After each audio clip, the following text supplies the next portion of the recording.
ሰላም ሰላም ቤተሰብ እንዴት ናችሁ? በያላችሁበት ሰላማችሁ ይብዛ። ዛሬ የምናየው የመጨረሻውን ክፍል ይሆናል ማለት ነው። የአማርኛ ፊደላቶችን የመጨረሻውን ክፍል እናያለን።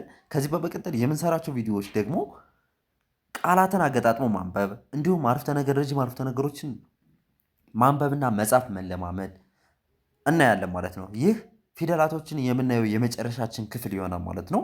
እንዲሁም ደግሞ እናንተ አስፈላጊና ነሰስቲ ነው ብላችሁ ካሰባችሁ ኮሜንት ባደረጋችሁኝና በጻፋችሁልኝ መሰረት 34ቱንም ፊደላት በአንድ ቪዲዮ አጠር አድርገን ሰርተን ልናቀርብላችሁ እንችላለን። የእናንተ ፍላጎት የተመረኮዘ ነው። እንዲሁም ደግሞ በዚህ ቻናል እንግሊዘኛ የሂሳብ ትምህርቶችን እየሰጠን እንገኛለን። በውስጥ መስመር መማር ለምትፈልጉ በሙሉ ስልካችን ታች ላይ አስቀምጠናል፣ መደወል ትችላላችሁ። በኢሞ ቴሌግራም፣ ከሀገር ውስጥም ከሀገር ውጭም ያላችሁ ተማሪዎች በሙሉ ብደውሉልን ብቁ አድርገን እናስተምራችኋለን ማለት ነው። ወደ ዕለቱ ክላሳችን ስንሄድ ከጰ እስከ ፐ ያሉ ፊደላቶችን እናነባለን፣ እንጽፋለን ማለት ነው። አብራችሁኝ ነው። ጰ ጰ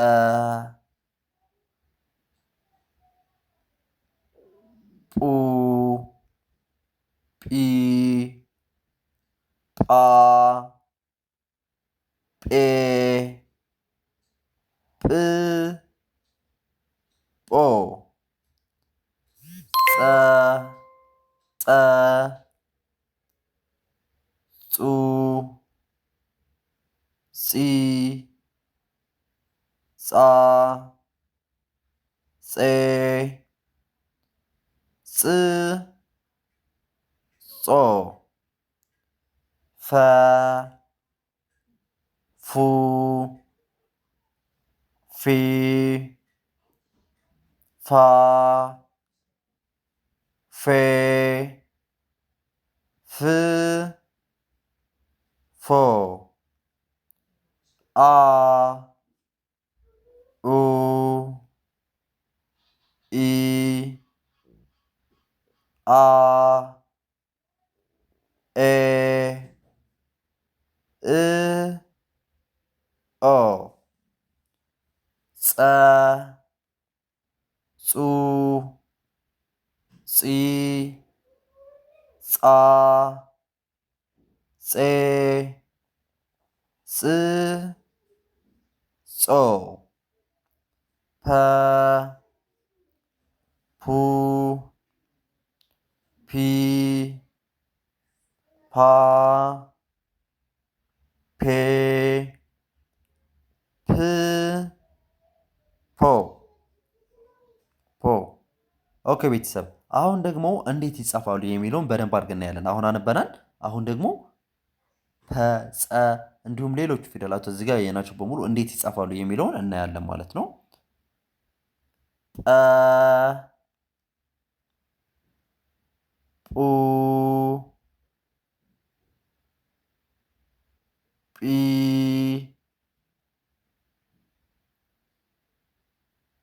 ጳ ጴ ጵ ጶ። ኦኬ አሁን ጰ የምንላትን ፊደል እንዴት እንጽፋታለን የሚለውን እናያለን ማለት ነው። እንዴት አድርገን እንጽፋታለን? ከዚህ እንነሳለን፣ ከዚህ እንነሳለን። ቀጥታ ከዚህ ከተነሳን በኋላ እንደዛ አድርገን ከጻፍን በኋላ ምን እናደርጋለን? እዚህ ጋር ቅጥል እናደርጋለን ማለት ነው። ከዛ ፑን ለመጻፍ ደግሞ እዚች ጋር ቅጥል እናደርጋለን። ጲን ለመጻፍ እዚች ጋር ጀላፋ እናደርጋለን። ጳ ስትሆን ደግሞ ምን እናደርጋለን? ይችን እዚህ ጋር ያለችዋን እግሯን አጭር መሆን አለባት። የግራ እግሯ አጭር መሆን አለባት ማለት ነው።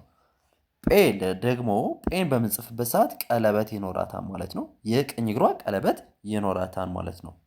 ጵ በምንጽፍበት ሰዓት ደግሞ ከላይ ከጭንቅላቷ ላይ ቅጥል ይኖራታል። ከጭንቅላቷ ላይ ቅጥል ይኖራታል ማለት ነው። ኦኬ ጶ በምንጽፍበት ሰዓት ደግሞ የቀኝ እግሯ ምን ይሆናል? አጭር ይሆናል። የቀኝ እግሯ አጭር ይሆናል። ስለዚህ ጰን በዚህ መንገድ እንጽፋለን ማለት ነው። ጸ ጹ ጺ ጻ ፅ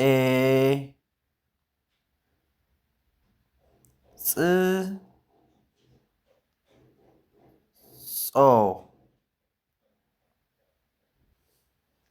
ኦኬ አሁን እንዴት አድርገን እንጽፋታለን? እንዴት አድርገን ጸን እንጽፋታለን የሚለውን ደግሞ እናያለን ማለት ነው። ኦኬ እንደዚህ ካደረግን በኋላ እንደዚህ እናደርጋታለን ማለት ነው። እንደዚህ ካደረግን በኋላ ቅጥል እንቀጥልባታለን። አስፈላጊ የሆነው ላይ ቅጥል እንቀጥላለን። ለምሳሌ ጸን እንደዚህ ከጻፍነ ጹ ደግሞ እዚች ጋር ቅጥል እናደርጋለን። ጺ እዚች ጋር ጫማ ነገር ይኖራታል ማለት ነው። ጻ ደግሞ ምን ይኖራታል? ይችኛዋ እግሯ የግራ እግሯ አጭር ይሆናል። የግራ እግሯ አጭር ይሆናል ማለት ነው። ጼ የቀኝ እግሯ ቀለበት ይኖራታል። ጼ የቀኝ እግሯ ቀለበት ይኖራታል ማለት ነው። ኦኬ ቀለበት ይኖራታል። ፅ ደግሞ ምን ይኖራታል? ከላይ ከቀለበቷ ላይ ቅጥል ይኖራታል። ከዚህ ከጭንቅላቷ ቀለበት አላታ እዚህ ጋር ቅጥል ይኖራታል ማለት ነው። ጾ ደግሞ የቀኝ እግሯ አጭር ይሆናል ማለት ነው። የቀኝ እግሯ አጭር ይሆናል። እዚህ ጋር ይሄ እንደዚህ ይሆናል ማለት ነው። የቀኝ እግሯ አጭር ይሆናል። ይችን ጸ እንላታለን። ጠና ጸ የሚለያዩበት ዋነኛው መለያያቸው ጸ የምታዩትን ይችንን ስትመስል፣ ጠ ደግሞ እንደዚህ ሆና ተጽፋ እንደዚህ ሆና ትጻፍና ከላይ ከጭንቅላቷ ላይ ምን ይኖራታል? ቅጥል ይኖራታል። አቋም የመሰለ ቅጥል ይኖራታል። ጸ እዚህ ጋር የላትም። ጠ ግን ከላይ ቅጥል አላት ማለት ነው። የጸና የጰ ልዩነት ይህን ይመስላል። ሌላ ቅርጻቸው ሁሉም ነገር ተመሳሳይ ነው። ነገር ግን እዚህ ጋር ይቺ ቅጥል አላት። ይችኛዋ ግን ከላይ ከጭንቅላቷ ላይ ምንም አይነት ቅጥል የላትም ማለት ነው። ኦኬ ወደ ቀጣይ ስንሄድ ፈ ፉ ፊ ፋ ፌ ፍ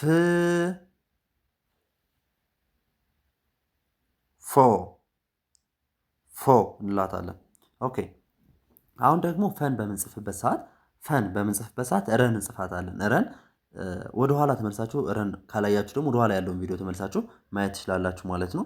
ረን እንጽፋለን። ረን እንደዛ አድርገን ከጻፍን በኋላ እዚህ ጋር እንደዛ አድርገን አምጥተን ግጥም እናደርጋለን ማለት ነው። ፈን በምንጽፍበት ሰዓት፣ ፉን በምንጽፍበት ሰዓት ደግሞ ከታች ወደ ግራ በኩል ትንሽዬ ዘመም ያለ እናደርጋታለን ማለት ነው። ከታች ወደ ግራ በኩል ዘመም ያለ እግር እናደርግባታለን ማለት ነው። ፊን በምንጽፍበት ሰዓት ደግሞ ምን እናደርጋለን? እዚህ ጋር ወደ ውስጥ ጠምዘዝ ያለ እናደርጋታለን ማለት ነው። ከቀኝ ወደ ውስጥ በኩል ከቀኛችን ወደ ግራችን ጠምዘዝ እናደርጋለን ወደ ውስጥ ማለት ነው። ፊን በምንጽፍበት ሰዓት ፋን እንደ ፉ አድርገን ነገር ግን ቀጥ ያለች ነው የምትሆነው። ፋና ፉ የሚለያዩበት ፉ ወደ ግራ በኩል የጣመመ ነው። ፋ ግን ቀጥ ብሎ የቆመ እግር ይኖረዋል ማለት ነው። ፌ ቀለበት እናደርግባታለን ማለት ነው። ፍ ደግሞ ፍን በምንጽፍበት ሰዓት ርን እንጽፋለን።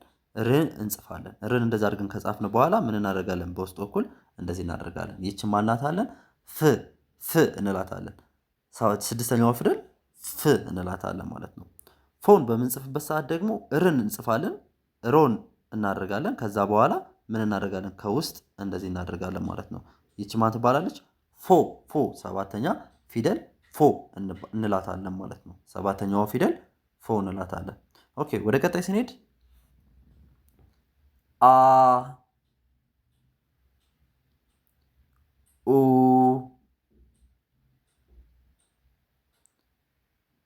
ኢ አ ኤ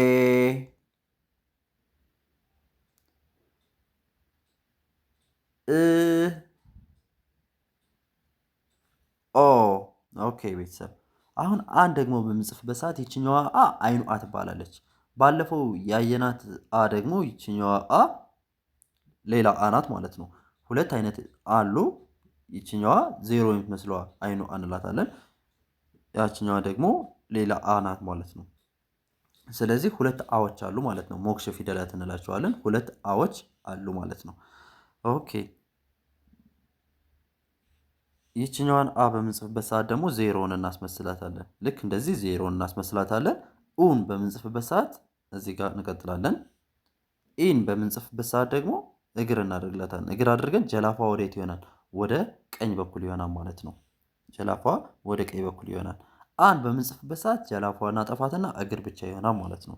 ኤን በምንጽፍበት ሰዓት ደግሞ ምን እናደርጋለን? ቀለበት እናደርግባታለን። እዚህ ጋር ቀለበት እናደርግባታለን ማለት ነው። እን በምንጽፍበት ሰዓት ዜሮን ከጻፍን በኋላ ከላይ ቅጥል እናደርጋለን ማለት ነው። ይችን ማንላታለን እንላታለን።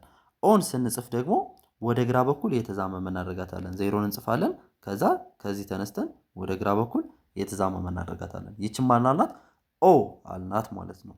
ኦኬ ወደ ቀጣይ ስንሄድ ጸ ጹ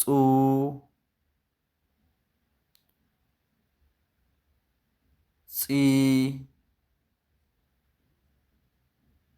ጻ ጼ ጽ ጾ። ኦኬ አሁን እዚህ ጋር ከአ ጋር የሚለያዩበት ጸና አ የሚለያዩበት ምንድን ነው?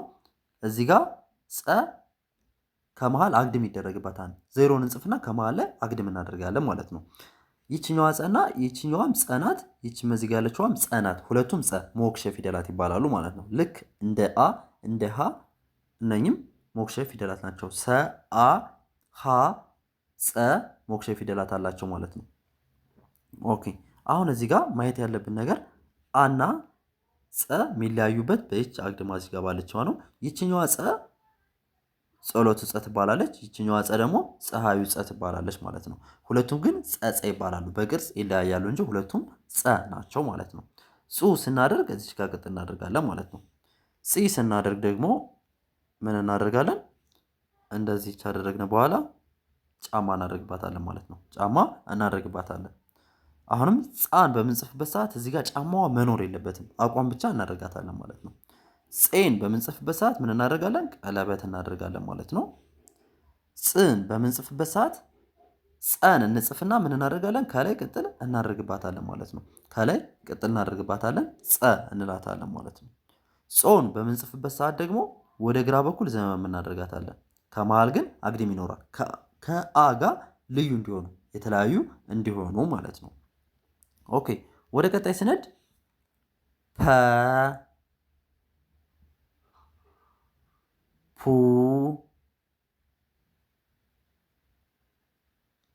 ፒ ፓ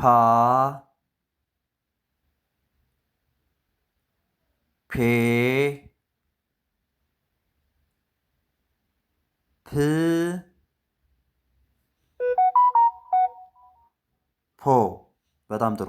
አሁን ፐን ደግሞ በምንጽፍበት ሰዓት በጣም ቀላል አድርገን መጻፍ እንችላለን። አቋም እናደርጋለን፣ አግድም እናደርጋለን። ማናናቴችን ፐ አልናት። ፑ ስንል ደግሞ እዚህ ጋር ወደ ቀኝ በኩል ቅጥል እናደርጋለን። ፒ በምንል ወይም ሶስተኛ ፊደሏን በምንጽፍበት ሰዓት ደግሞ ታች ላይ ጀላፋ እናደርግባታለን ማለት ነው። ፓን በምንጽፍበት ሰዓት አቋም እናደርጋለን፣ እዚህ ጋር አግድም እናደርጋለን። ይህች አቋሟ ጋር ወደ ግራ በኩል ጀላፋ እናደርግባታለን ማለት ነው። ወደ ግራ በኩል ጀላፋ እናደርጋለን ማለት ነው። ፔን በምንጽፍበት ሰዓት ደግሞ ቀለበት እናደርግባታለን ማለት ነው። ፕን በምንጽፍበት ሰዓት ጥን ስንጽፍ ከውስጥ ጠማማ አለ ብለን ነበረ። ይችም ከውስጥ ጠማማ እናደርግባታለን። የቱ ጋር? ይሄ እዚህ ጋር ያለው ማለት ነው። ፕ እንላታለን። ፖን በምንጽፍበት ሰዓት ደግሞ ወደ ግራ በኩል እንደዚህ ሀዛመምን በኋላ አግድም እናደርጋለን። ፖ እንላታለን ማለት ነው። ኦኬ ቤተሰብ ለዛሬ የነበረን ክላስ ይህን ይመስላል። ቀጣይ በሌላ ቪዲዮ እስክንገናኝ መልካም ጊዜ